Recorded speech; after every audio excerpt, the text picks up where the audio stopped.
Hello, my name is Derek Blezard. I'd like to tell you about a new upgrade. It's been developed by our company, SDS Group. It's an interactive timeline. Now, many of you watching will be aware of SDS Group. We already work with you.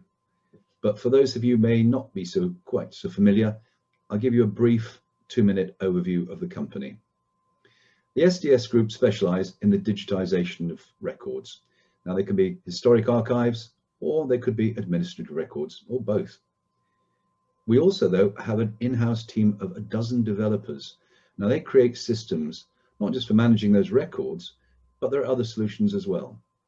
For one client, we might be simply digitizing a few precious records or creating a complete turnkey administrative solution, and everything in between.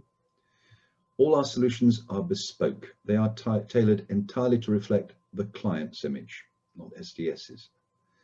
And our client range, it covers the country's leading organisations and institutions: the BBC, the Bank of England, John Lewis Partnership, British Gas, Chatham House, that's the Royal Institute of International Affairs, Oxford and Cambridge, the National Gallery, BT, the British Museum, Apple, the FT, the Leveson Inquiry, the RNLI, even the San Moritz Tobogganing Club, and I promise you many, many more. We also work, interestingly, with the UK's oldest companies, over a score of them, the worshipful companies of the City of London. Our oldest is the Baker's Company. That traces its roots back nearly 1,000 years to 1155. We've digitised records as far back as the reign of Richard II from the 1300s. We've undertaken projects with millions of records. A project with British Gas Transco was over 2 million. And needless to say, some of our projects involve priceless items such as charters dating back centuries. And of course, we also work with 400 of the country's leading schools, spanning the entire UK, I might add. So if you need any more information, please visit our website. There's plenty of it up there, and I did promise I'd keep it to under 2 minutes. Now, many of you will know us from probably, undoubtedly, our most popular system, the Heritage Archive solution. Now, the Heritage Archive has got enormous capacity for scope for its content.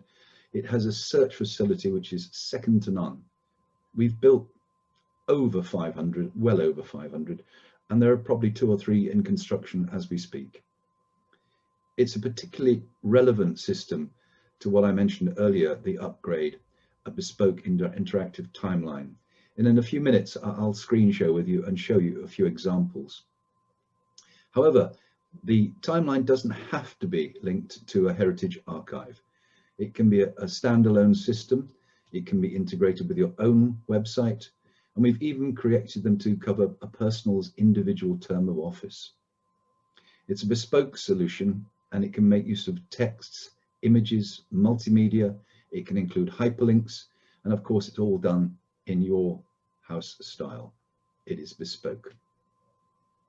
Now, the interactive timeline can really add another dimension to display the important events in your history.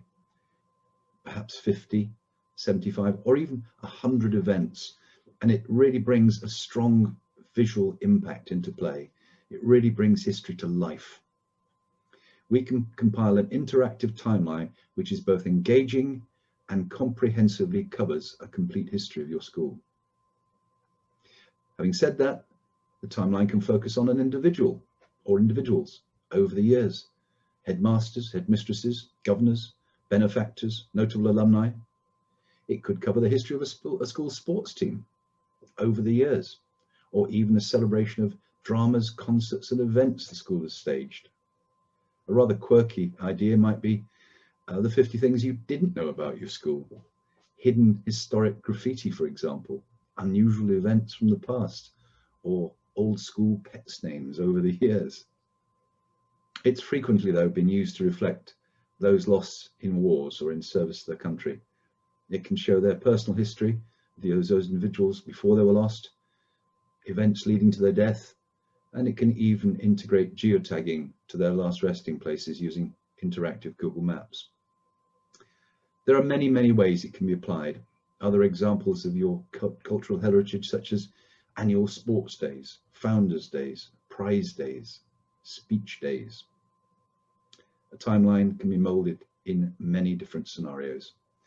I hope that's given you some ideas for a timeline of your own, whether it be personal term in office of your own institution's history, or if you're involved with running a prestigious annual event or leading a special team that's annually selected to represent your school.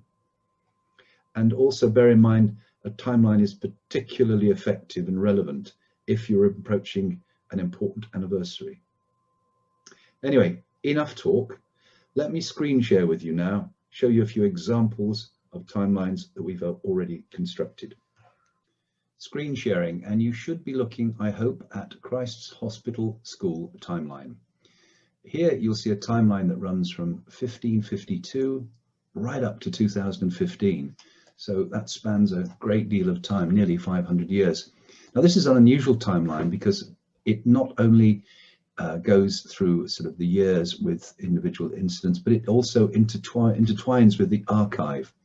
So if you're interested in looking, say, at Christ's Hospital people, and you picked out headmasters and then clicked on the headmaster, then you could actually zero in on a specific headmaster, such as here we have the Reverend Richard Lee.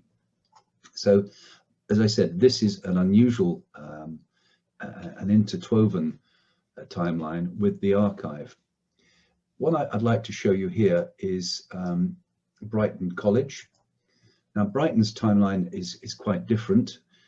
As you can see, it's a vertical timeline again, and it's from the 1840s again to the present day.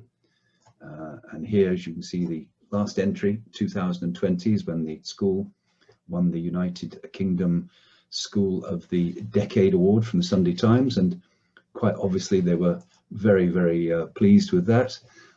Having said that, I'm sure they weren't quite as happy when you open the first entry on the timeline, and it's a little snippet of a gem here telling us that Queen Victoria, when asked to be the patron, said she was not amused and politely declines. However, the Bishop of Chichester takes over the role quite quickly, and it's full of very interesting sort of elements here. For instance, this photograph, 1845, is William Aldwyn Soames, who was one of the founders. A rather old film, a photograph, and the vignetting might have been part intentional, but consider this is only 20 years after the oldest photograph ever in the world. So photography in itself was very much in its early days here. And looking further down, we've got a cricket team here. This is 1864, and clearly already we've got a much better quality, and we can actually zoom in and look at these cricketers. So you've actually got a timeline here, not in just this school, but you've got a timeline of photography as well. And again, another example here, a school photograph. This is less than 10 years later. And again, you can see the quality here is much, much better. These young chaps from years gone by. In fact, that chap there, he really does look like Ian Botham. Didn't think he was quite that old, actually. And you've got so many different images.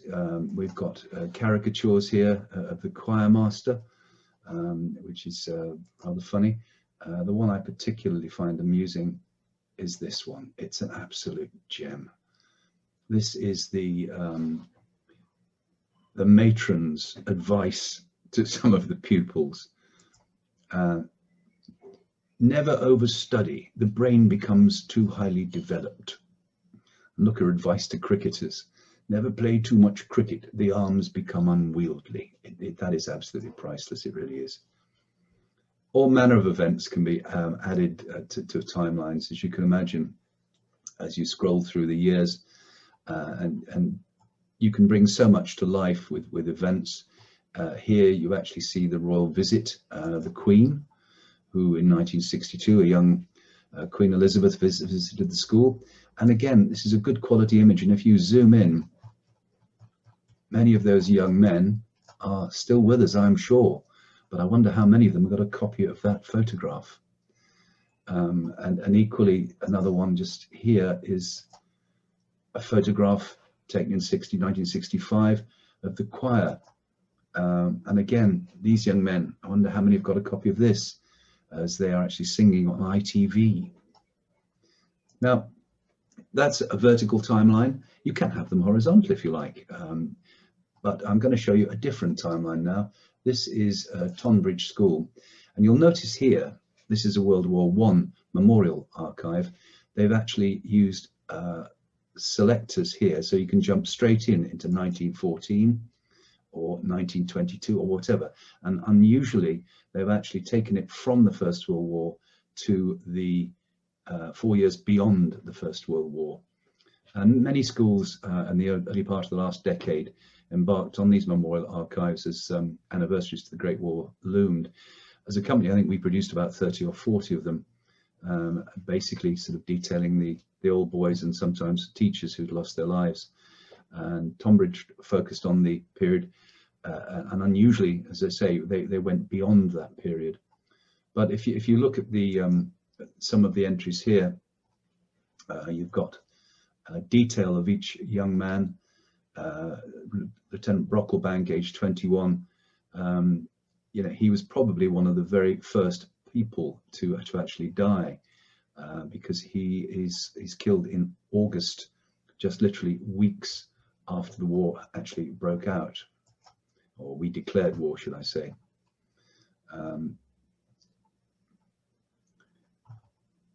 Another one here, we have Lieutenant Smythe. He was aged a mere 20 years old and killed in September. But the line is, you're able to jump from year to year. You can jump from 1915 in August to 1922. I mean, if you looked right the way down to sort of 1922, or just before, we have a photograph here, for instance. This gentleman was the Reverend Johnston. He died at 61 years old, and this is 3 years after the war had finished, and he died of his injuries. That means he was 54 when he actually joined the war, when it broke out. And now people retire at 55 in the military. He was just joining at 54. Another timeline similar to that, but even a broader field to it, is the Charterhouse timeline. And again, they have decided here not just to cover World War I, but to stretch to all conflicts. So again, you can go to 1914 and look at the first person to die, who's John Benson. And again, you can see the detail here of him. He'd been at Charterhouse, he'd gone to Oxford, and the details of his death and his death. He was also serving soldier at the outbreak of the African War in 1899, which is incidentally when Churchill was captured by the Boers and later escaped. I wonder if they ever met. And basically, all the data that you have about the people can be added to these timelines. John Pepys here, another young man who died very, very early on, just 24 years old, dying just weeks after the war had been declared. And you can see in the detail here, there's also a link to the graveyard, which is in Flers-Landy, Saint-Ghislain in Belgium. And Charterhouse's timeline takes us right up to 2009 at the moment. Let me just click back. And this young man who was unfortunately, Mark Everson, who was unfortunately killed in Helmand province. So basically, this is a historical timeline, a memorial timeline, and you can jump a line across years, and it's focusing on individuals who lost their lives. Next one I'm going to show you is completely different. This is the Pewterers timeline, which they've just recently begun. and this focuses on the timeline of the Pewters Company, a worshipful company of the city, who dates back to 1348, and they've recently decided that they create a master's timeline. The master of the company was the titular head of the company, and they've gone back to 1832, who was the John Blake, who was the master of their company then. And again, this is another very, very old photograph, which is dated just, what, 6 or 7 years after the oldest known photograph in the world, which incidentally was about 1926-27. So these photographs in themselves are extremely precious in their own right. And this takes us all the way up to and including the current master, right down at the bottom here, John David Edmund Gallagher, who is the current master of the Pewters. They are going to add further information to these images. They're high resolution images, which they take a little time to load, but they believe it's worth it because there aren't too many of them being loaded at the same time. So more documentation will go on to that as they add it. And finally, I'm going to show you one last one, which is another liveryman, Michael Harrison, who was the master of the Marketors Company. And he decided initially to have a yearbook for his term in office. So if I look at it here, you'll see it's within the heritage style, and there we are. That's the book, if you like, pages of the book. But then he decided he'd ask us to create a timeline, and that is what we've done. So we have effectively a timeline of his year in office. So there we have it. We have 500 years in one timeline detailing the history of the school and institution, to a 12-month timeline with details of a term in office, and a slice of very, very personal history. Timelines done well offer you the opportunity to display small portions of your history, and they're like enticing canapes of time. They always, there's always another one to sample, and as a small mouthful, you're never quite satisfied, so you're going to have a look at the next entry, another sample, because history as a lump can sometimes be daunting and friendly, a little bit dull sometimes. But if you serve that same history up in little tasty morsels, it just takes on a new appeal. And we all know too, by adding the value of images, just how effective that can actually be. Well-chosen images can effectively turn your timeline into a magnetic strip of history. Well, that's all. That's the interactive timeline. I hope it's given you some food for thought. If you'd like to discuss this upgrade in more detail, its topic, its breadth of cover, its format, and of course costs, then please simply call or email. My name again is Derek Blezard. I'm the Business Development Director of SDS Group, and if you have any questions, if you'd like to take a second look at the timelines, perhaps sharing with some colleagues, please simply let SDS know and I'll personally arrange it. I hope to hear from you. Thank you for your time, and goodbye for now.